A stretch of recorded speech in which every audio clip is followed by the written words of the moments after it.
जो हमारे क्या है इंशाइया निगार है अकॉर्डिंग टू आपके सिलेबस। लेकिन अगर हम इनकी शख्सियत के बारे में बात करें तो इनकी जो मकबूलियत है वो ज़्यादातर गीत को लेकर है। इन्होंने जो है वो ज़्यादातर काम गीतों पर किया है। देवेंद्र सत्यार्थी, देवेंद्र सत्यार्थी, ठीक, देवेंद्र सत्यार्थी आज की हमारी क्लास है। और ये आपके NCERT जो आपकी दिल्ली में चलती है गुलजार उर्दू, उसमें क्लास 10th में जो है वो शामिल है। और इनका एक अफसाना है अंधेरता जो आपके NCERT में शामिल है, गुलजार उर्दू, ठीक है। क्योंकि दिल्ली में जो है वो 4 तरह की उर्दू किताबें चलती हैं, जिसमें गुलजार उर्दू होता है, जान पहचान होती है, इसके अलावा गुलिस्तान उर्दू होती है और एक किताब और होती है। कुल मिला के जो है वो आपकी 4 तरह की क्या चलती है उर्दू में NCERT चलती है अलग अलग स्कूल में। क्योंकि उर्दू होता है, एक होता है उर्दू, एक होता है उर्दू कोर और एक होता है उर्दू इलेक्टिव। उर्दू इलेक्टिव ये 3 तरह की क्या होती हैं उर्दू होती है, ठीक है। दूर पास 8वीं तक होती है, 8वीं के बाद अलग हो जाती है, नवाए उर्दू भी होती है, ठीक। तो ये क्या है, ये उर्दू का है। और दिल्ली में ज़्यादातर स्कूलों में क्या है उर्दू इलेक्टिव जो थर्ड लैंग्वेज के तौर पे जो है वो क्या होती है पढ़ाई जाती है। तो उसी में जो है वो गुलजार उर्दू क्लास 10th में जो है वो देवेंद्र सत्यार्थी का क्या है आपका चैप्टर है। और आज की क्लास में हम लोग उसी के बारे में जो है वो बात करेंगे। क्या बात करते हैं इनका बचपन का नाम। इनके बचपन का नाम था युधिष्ठिर, बचपन का नाम था युधिष्ठिर। लेकिन उस ज़माने में तलफ़ुज़ कह सकते हैं या प्रोनाउंसिएशन कह सकते हैं, उस वजह से जो है वो पूरा नाम सही तरीके से लिया नहीं जाता था। तो इनके जो वालिद मोहतरम थे उन्होंने उनका नाम रख दिया देव, उन्होंने उसका नाम रख दिया देव। इन्होंने इनके वालिद ने, इनके वालिद का नाम था धुलीराम और इनकी माता का नाम या इनकी वालदा का नाम था आत्मा देवी। वालिद का नाम धुलीराम और माता का नाम आत्मा देवी देव। जब इनको स्कूल में एडमिशन कराया गया तो इनके उस्ताद थे एक मौलवी साहब, वो उर्दू के क्या थे टीचर थे। हाँ, बचपन का नाम था उनका युधिष्ठिर, ठीक, क्या नाम था युधिष्ठिर। लेकिन बाद में तलफ़ुज़ या कह सकते हैं नाम को लेने में परेशानी हुई, इसलिए उनके वालिद ने उसका नाम बदल के क्या रख लिया देव रख दिया। लेकिन जब ये स्कूल में गए और वहाँ पर इनके जो है वो एक उस्ताद थे जो उर्दू के टीचर थे, उन्होंने क्या कहा इनके वालिद धुलीराम से कि जनाब उर्दू में देव का मतलब होता है राक्षस, तो आपके बच्चे का जो नाम है वो मायने के एतबार से गलत है, आप जो है वो क्या कर लीजिए इसे चेंज कर दीजिए। तो मौलवी साहब के कहने पर इनका नाम हो गया क्या देवेंद्र, ठीक, क्या हो गया देवेंद्र जो है वो इनका नाम हो गया देवेंद्र। और बाद में ही इन्होंने इसको क्या बना लिया अपना तखल्लुस बना लिया देवेंद्र को। तो देवेंद्र क्या है इनका तखल्लुस भी है देवेंद्र सत्यार्थी, देवेंद्र सत्यार्थी। इसके बाद इन्होंने इब्तदाई तालीम हासिल की कहाँ पर, जहाँ इनका आबाई वतन था या कह सकते हैं इनकी जहाँ विलादत हुई थी। विलादत हुई 1908 में पंजाब में। पंजाब में एक जगह है जिसका नाम है संगरूर, संगरूर, वहाँ पर जो है वो इनकी पैदाइश हुई थी 1908 में। इसके बाद 2003 में इनकी वफ़ात हुई कहाँ पर दिल्ली में। 2003 में इनकी वफ़ात हुई दिल्ली में सत्येंद्र सत्यार्थी की, देवेंद्र सत्यार्थी की। इसके बाद इन्होंने 1925 में 10वीं का इम्तिहान पास किया और इसके बाद ये आला तालीम लेने कहाँ चले गए पटियाला चले गए। कहाँ चले गए पटियाला। लेकिन पटियाले में इनका जी नहीं लगा, घर वालों ने इनको ज़बरदस्ती पढ़ाने की कोशिश की, लेकिन ये पटियाला से वापस घर आ गए और बहाना बनाया कि वहाँ का जो आबो हवा है, वहाँ का जो इन्वायरमेंट है वो मुझे सूट नहीं आ रहा। इसीलिए इनके वालिद ने इनको कहाँ भेज दिया लाहौर भेज दिया तालीम हासिल करने के लिए DAV कॉलेज में। लेकिन वहाँ पर भी जो है वो इनका मन नहीं लगा और 1927 में इन्होंने क्या कर दी तालीम छोड़ दी। 1927 में क्या कर दिया इन्होंने तालीम छोड़ दी और तालीम छोड़ने के बाद ये कहाँ निकल गए सफ़र पर। यानी कि ये तकरीबन 2 बरस तक पूरे हिंदुस्तान का क्या करते रहे सफ़र करते रहे। जब इनके वापस 2 साल बाद तकरीबन 1929 में घर पे पहुंचे तो इनके वालिद मोहतरम धली राम को बहुत गुस्सा आया और मारने पीटने की बजाय इन्होंने जो है इनके ऊपर क्या डाल दी जिम्मेदारी डाल दी। और 1929 में देवेंद्र सत्यार्थी की क्या कर दी गई शादी कर दी गई और इनकी बीवी का नाम था शांति देवी। 1927 में शांति देवी इनकी बीवी का नाम, जिससे इनको 3 बेटियां हुई। पहली का नाम कविता, दूसरी का नाम पारुल और तीसरी का नाम अलका। इनसे इनके 3 बेटियां हुई, कविता, पारुल और अलका। और इनकी बीवी जो जैसी थी शांति देवी, अल्लाह ऐसी बीवी, भगवान ऐसी बीवी सबको दे रहे। आप जब इनके खाके पढ़ेंगे या इनकी सवानें पढ़ेंगे, इनकी सवानें उम्र है 4 हिस्सों पर मुश्तमिल है, जिसका नाम है नील यक्षन। नील यक्षन ये क्या है? इनके सवानें उम्र है जो किस में लिखी है? हिंदी में लिखी है। और कितने हिस्सों पर मुश्तमिल है? 4 हिस्सों पर मुश्तमिल है। शांति देवी और देवेंद्र सत्यार्थी के दरमियान ज़्यादा बातें नहीं होती, क्योंकि जो देवेंद्र सत्यार्थी थे वो शुरू से ही क्या थे? घुमक्कड़ के इंसान के थे। 1927 में पढ़ाई छोड़ के वे हिंदुस्तान के सफ़र पर निकल गए। बहुत पता नहीं कहाँ का निकल गए। हिंदुस्तान के अलग अलग कोने में जाके जो है उन्होंने क्या किया? सफ़र किया। और सफ़र क्यों किया था? सफ़र इसलिए किया था क्योंकि इनकी जो मुलाकात है एक बार गांधी जी से हो गई थी। और गांधी जी से मुलाकात के बाद गांधी जी ने इनसे कहा कि तुम जो है वो गीतों का क्या करो? इकट्ठा करो या गीतों को कलेक्ट करो। तो इन्होंने गांधी जी के कहने पर तकरीबन 1 से लेकर 1.5 लाख तक गीत जो है वो क्या किए? जमा किए, जिसको जमा करने में इनको वक्त लगा 14 साल का, जिसमें इन्होंने शुरुआत की थी 1927 से और कब तक? 1939 तक तकरीबन। सवाने का नाम क्या है? मैं बेटा दोबारा लिखवा दूंगा, अभी आप लोग याद कर लीजिएगा। वैसे जरा नील यक्षन, और ये किस में लिखी गई थी? हिंदी में लिखी गई थी। इनकी खुदनवीस नील यक्षनी है, सॉरी बाद में या भी है नील यक्षनी, ये खुदनवीस था इनकी जो हिंदी में लिखी। तो इन्होंने जो सफ़र शुरू किया था गीतों के लिए 1927 में, जो ख़त्म जाके हुआ 1939 में। और इसी के दरमियान 1929 में क्या हो गई? इनकी शादी हो गई शांति देवी से। तो एक बहुत अच्छा वाक़या है शांति देवी से और इनका। एक बार जब शांति देवी इनके घर में थी, तो शांति देवी और इनकी एक भाभी थी, शिव देवी करके नाम था, जो सत्यार्थी के बड़े भाई की बीवी थी।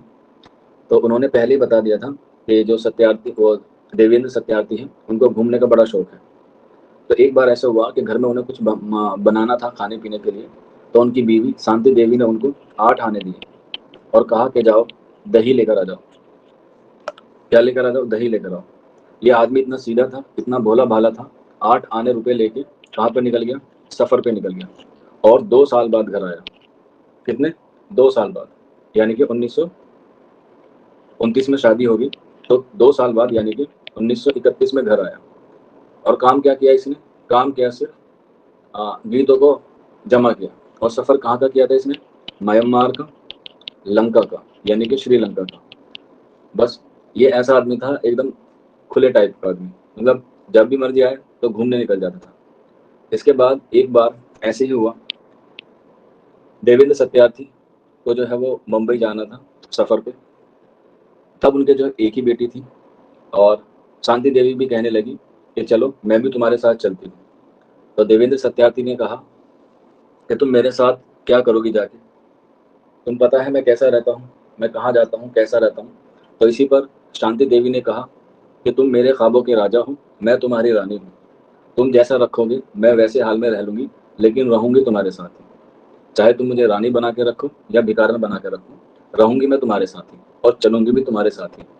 तो इस पर जो है वो देवेंद्र सत्यार्थी ने कहा ठीक है, रानी बनाने की मेरी हैसियत नहीं है, फिलहाल मैं तुम्हें भिखारन बना के ले चलता हूँ। मैं भिखारी और तुम मेरी भिखारन। तो इस तरीके से दोनों में क्या थी? आपसी मोहब्बत थी और आपसी म्यूचुअल अंडरस्टैंडिंग थी, जो आजकल के लोगों में क्या होती है? बहुत कम मिलती है। तो इस तरीके से देवेंद्र सत्यार्थी और शांति देवी में जो है वो क्या रहा? बहुत प्यार रहा। ये 2 वाक़ये हैं उनकी ज़िंदगी से, ठीक है। इसके अलावा जो है इन्होंने जो है वो उर्दू अदब में जो है वो काफ़ी काम किया, और तालीम जो है वो उन्होंने बीच में छोड़ दी। और जब 1939 में ये अपना पूरा काम कर चुके थे घूमने-घामने का, उसके बाद जो है अपने घर की ज़रूरियात को पूरा करने के लिए 1948 में 1948 में एक रिसाला था आजकल, ठीक है? रिसाला था आजकल। एक रिसाला उर्दू में निकलता था आजकल, एक हिंदी में निकलता था। कहाँ से निकलता था?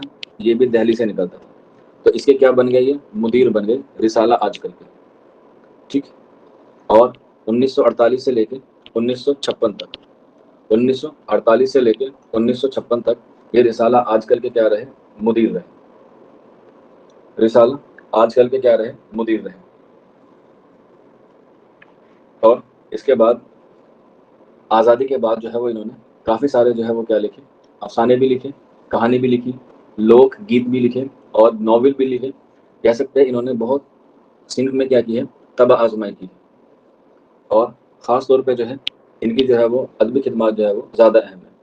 इसी के बाद जब ये रिसाला आजकल में थे तो इनका नाम था देवेंद्र। तो वहीं पर एक अखबार निकलता था, प्रकाश सत्यार्थी। क्या निकलता था? प्रकाश सत्यार्थी। तो उसी में जो है वो ये लिखा करते थे, प्रकाश सत्यार्थी में। तो इन्होंने जो है वो अपना नाम के आगे जो है सत्यार्थी जोड़ना शुरू कर दिया, प्रकाश सत्यार्थी से। इसीलिए इनका उर्दू अदब में नाम पड़ा देवेंद्र, देवेंद्र सत्यार्थी।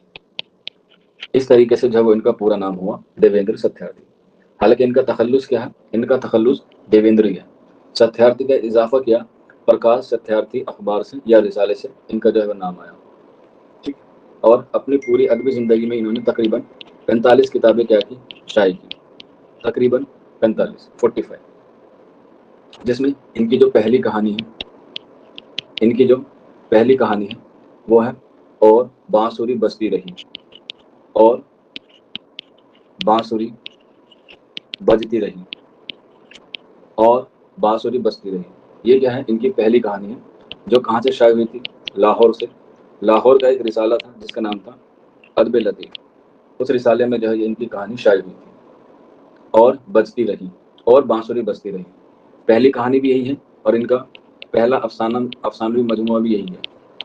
पहला अफसानवी मजमुआ भी यही है, और बांसुरी बजती रही, और बांसुरी बजती रही, और बांसुरी बजती रही। ये क्या है? इनका पहला अफसानी मजमुआ है। इसके बाद इनका दूसरा अफसानी मजमुआ है नए देवता। नए देवता, यही क्या है? इनके बस अफसाने हैं दो, बांसुरी बजती रही और नए देवता। इसके अलावा इनके कुछ अफसाने हैं जो अहम हैं एग्जाम के हवाले से, जिसमें आपके निसाब में एनसीईआरटी में है नए देवता, सॉरी अन देवता है, यहाँ पे नए देवता है। इसके बाद अन देवता, अन देवता। इसके बाद नए धान से पहले, नए धान से पहले, नए धान से पहले।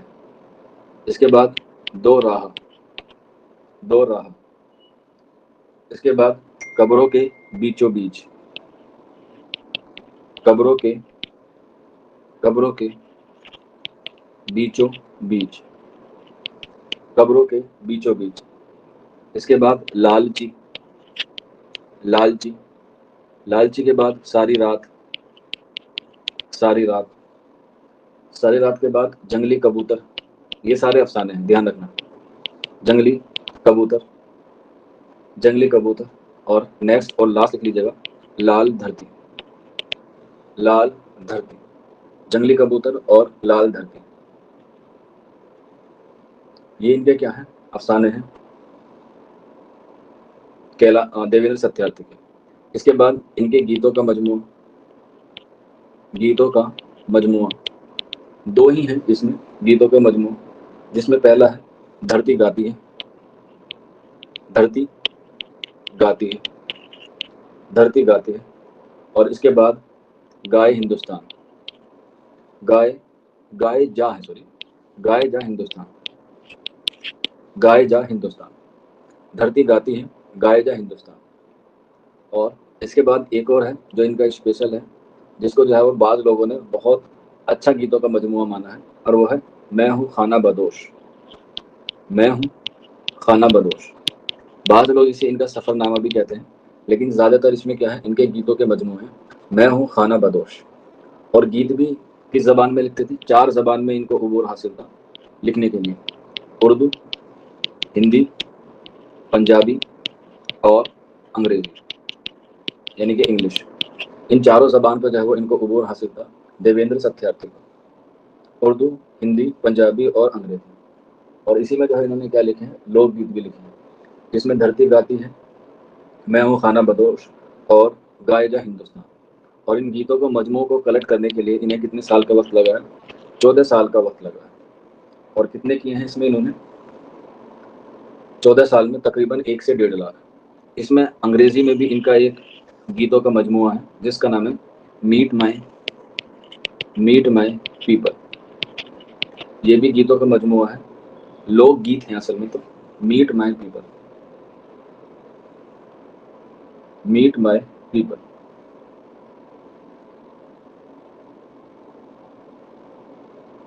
ठीक है, समझ में आया आपको यहाँ तक?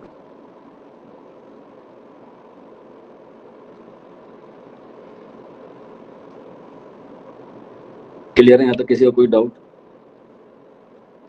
हो सकता है आप लोग देवेंद्र सत्यार्थी को पहली बार पढ़ रहे हो, इसलिए थोड़ा सा आपको कंफ्यूज हो जाए। हाँ, इंग्लिश में ही गीत है मीट माई पीपल। ठीक है, गीत के बाद आता है इनका शेरी मजमू। क्योंकि इन्होंने जो है वो नज़्में भी कही हैं, तो इनका शेरी मजमू है बूढ़ी नहीं धरती, बूढ़ी नहीं धरती, बूढ़ी नहीं धरती। इसके अलावा ये उर्दू में है, इनका पंजाबी में भी शेरी मजमुआ है जिसका नाम है, आप लोगों ने बहुत सुना भी होगा, लक टुनु टुनु। लक टुनु टुनु, ये पंजाबी जबान का इनका शेरी मजमुआ है लक टुनु टुनु।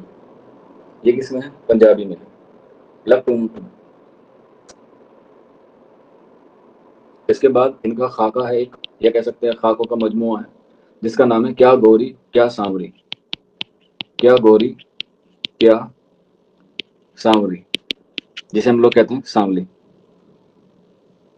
ठीक है, बूढ़ी नहीं धरती बेटा, बूढ़ी नहीं धरती, बूढ़ी बा है, बूढ़ी नहीं धरती। ये शेरी मजमुआ है जो उर्दू में है, पंजाबी में है लक टुनु टुनु।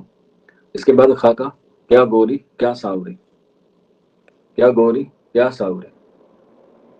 इसके बाद इनके नॉवेल, इन्होंने नॉवेल में भी तब आजमाई की। जो है पहला नॉवेल है रथ के पहिए, रथ के पहिए।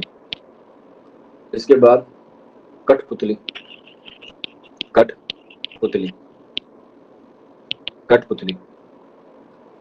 इसके बाद घोड़ा पादशाह, घोड़ा पादशाह, घोड़ा पादशाह। और इसके बाद तेरी कसम सतलज, तेरी कसम सतलज। ठीक, ये क्या हो गए? इनके नॉवेल हैं देवेंद्र सत्यार्थी के, देवेंद्र सत्यार्थी के। इसके बाद नेक्स्ट इनकी खुदनविस्त कब लिखी इन्होंने? 1885 में इन्होंने अपने खुदनविस्त लिखी। किस जबान में लिखी?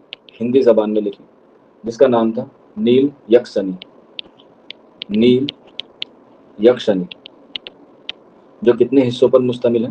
4 हिस्सों पर क्या है वो मुश्तमिल है, 4 हिस्सों पर क्या है मुश्तमिल है, जिसमें पहला और आखिरी क्या है इंपॉर्टेंट है हिस्सा। और उस हिस्से का नाम कह सकते हैं, पहला हिस्सा जो है उसका नाम है चांद, चांद सूरज, चांद सूरज के बैरन, चांद सूरज के बैरन। इसके बाद लास्ट और आखिरी जो है हिस्सा वो है नाच मेरी बुलबुल, नाच मेरी बुलबुल, नाच मेरी बुलबुल। इसके बाद